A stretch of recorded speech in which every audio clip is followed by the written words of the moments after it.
reason that the AP was barred, which they said was because they're not using the phrase Gulf of America, they're using Gulf of Mexico in line with their standards. And so the question here is this setting a precedent that this White House will retaliate against reporters who don't use the language that you guys believe reporters should use? And how does that align with the First Amendment commitment that you were just talking about? I was very upfront in my briefing on day one that if we feel that there are lies being pushed by outlets in this room, we are going to hold those lies accountable. And this should have been done by Biden years ago. This should have never been allowed to happen. I know he's a friend of yours. But couldn't Putin just withdraw his... He's a friend of today? CNN. That's why nobody watches CNN anymore. Karoline Leavitt and Kaitlan Collins have clashed once more, and this time the sparks are flying like never before. The tension between these two has been building ever since Karoline stepped into the role of White House press secretary with each Fury exchange, seeing Karoline emerge victorious, but their latest confrontation has been so intense that it's leaving people questioning how Collins still has a seat at the table.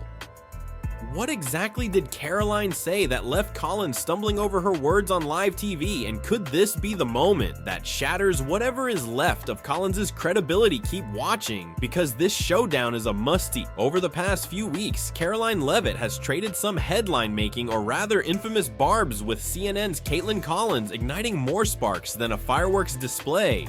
But their most recent clash has triggered a media firestorm so wild it could probably use its own disaster response team. It all kicked off when Collins never won to back down, thought she had Leavitt cornered with this. Which White House official made the decision to bar the AP reporter from the Oval Office and the diplomatic reception room last night? Well, first of all, let me just set the record straight. It is a privilege to cover this White House. It's a privilege to be the White House press secretary. And nobody has the right to go into the Oval Office and ask the President of the United States questions. That's an invitation that is given.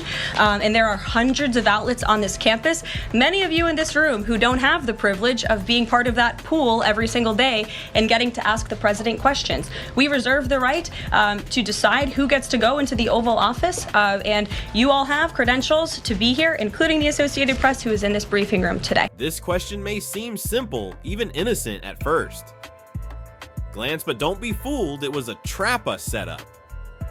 A calculated attempt at a gotcha moment. Kaitlan Collins wasn't just asking a question, she was laying a perfect ambush.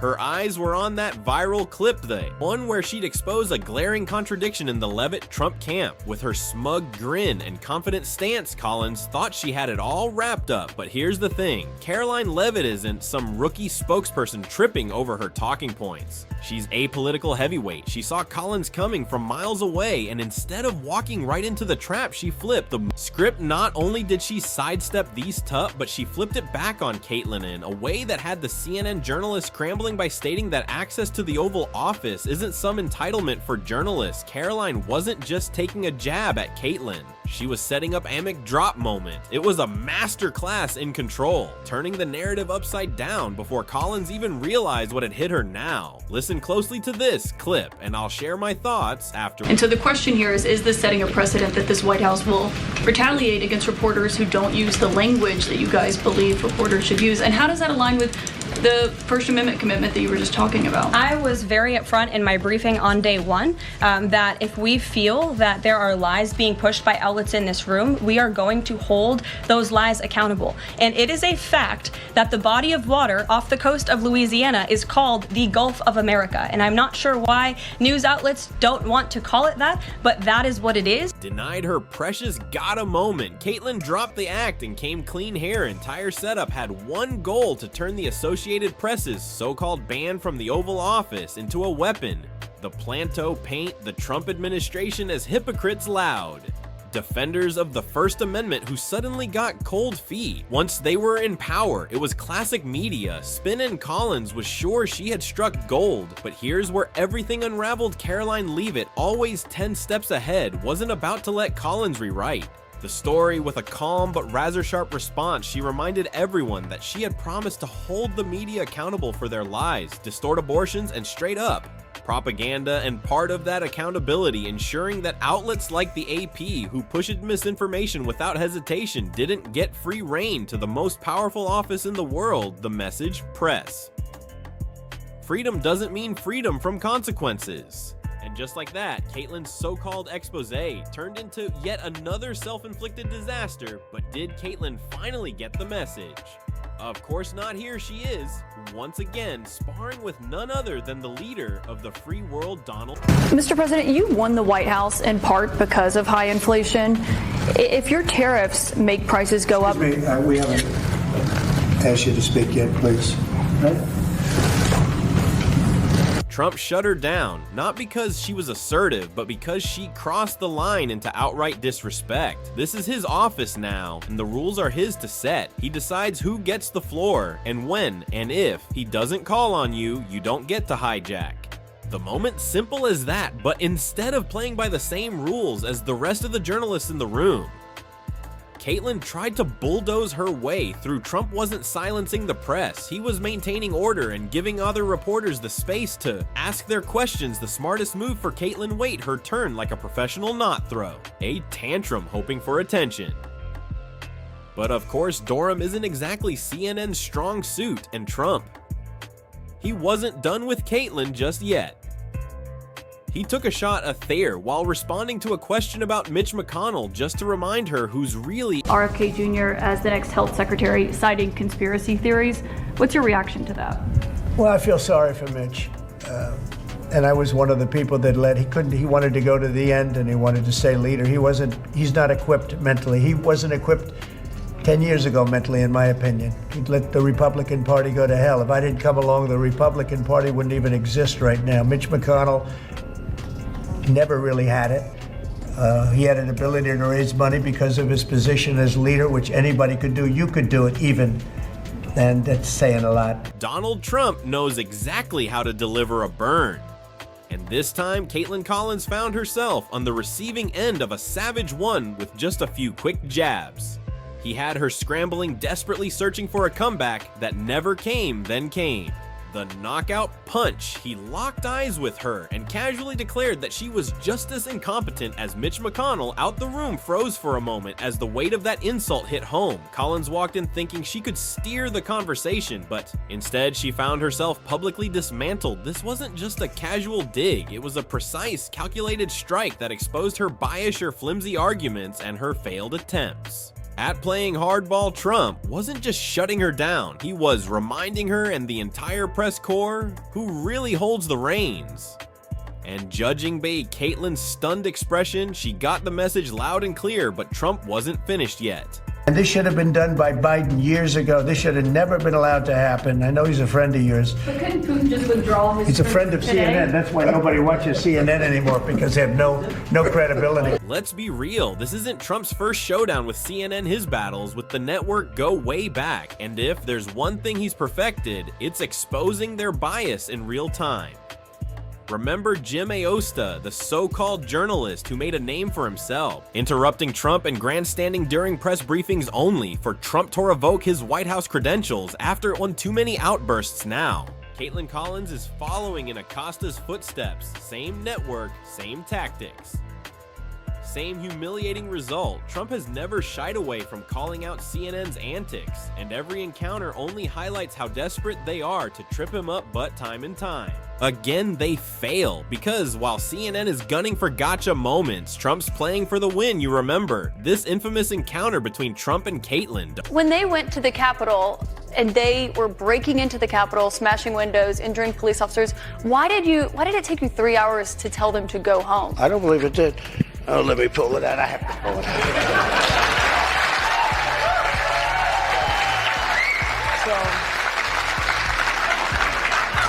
So if you look at, on January 5th, the day before, I said, please support our Capitol Police and law enforcement. They are truly on the side of our country. Stay peaceful. Stay peaceful. This was the day before, and this was in the form of Twitter. Now use Truth Social. I think it's far superior, okay? Trump asserts his authority and reaffirms his position as a true leader in this exchange. Firmly addressing her remarks while asking questions is important. She should have approached the discussion with greater respect and come prepared with facts, as she did. I hope everybody's on Truth. If you look January 6th, just at before 2:30, I am asking for everyone at the U.S. Capitol to remain peaceful. This is right after, as it was happening. But what happened is they took it down. I don't know why. I think they took it down because it was so good. They didn't like it being up there. I am asking, and we didn't know until I got it back, because now I have 90 million people waiting for me to go back, but I'm on truth and I'm staying on truth. Listen, I am asking for everyone at the U.S. Capitol to remain peaceful. No violation. We want no violation. We want no violence. Remember, we are the party of law and order. Respect the law and our great men and women in blue. Thank you. That was at 2:30.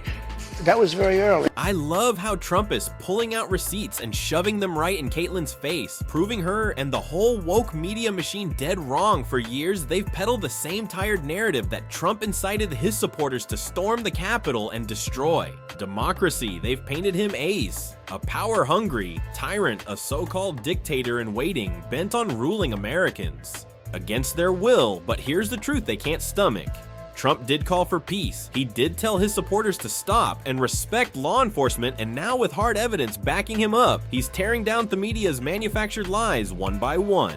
The same journalists who spent years smearing him are now scrambling, twisting themselves into knots to craft yet another false narrative. Trump got fed up with their nonsense and had to call them out right there. Why you held on to those documents when you knew the federal government was seeking them and then had given you a subpoena to return them? Are you ready? Are you ready? Can I talk? Yeah, what's you the mind? answer? Do you mind?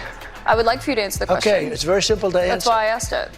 It's very simple to, you're a nasty person, I'll tell you. They just couldn't stop twisting the facts, even with Trump laying out cold hard evidence, right? In front of them, the receipts were there undeniable, but did that stop the woke media machine? Of course not, because to them it was never about the truth. It was about pushing a narrative, no matter how many lies it took to keep it alive. To the woke mob, Trump could do no right. If he called for peace, they claimed he didn't mean it. If he condemned violence, they said it was too little too late. And if he defended himself well, that was just him playing the victim. The goal was never honest reporting. It was about controlling the public's perception. This is the same media that spent years amplifying baseless accusations, censoring stories that didn't fit their agenda, and gaslighting the public into believing fiction over fact. And now that Trump is standing his ground, challenging their lies with irrefutable proof, they're freaking out, because the more people see the truth, the less power the media holds, and that terrifies them. Meanwhile, Leavitt is still having a blast at the expense of Kaitlan and her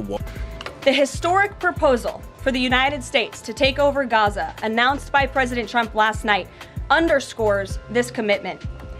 Insanity is doing the same thing over and over again and expecting different results.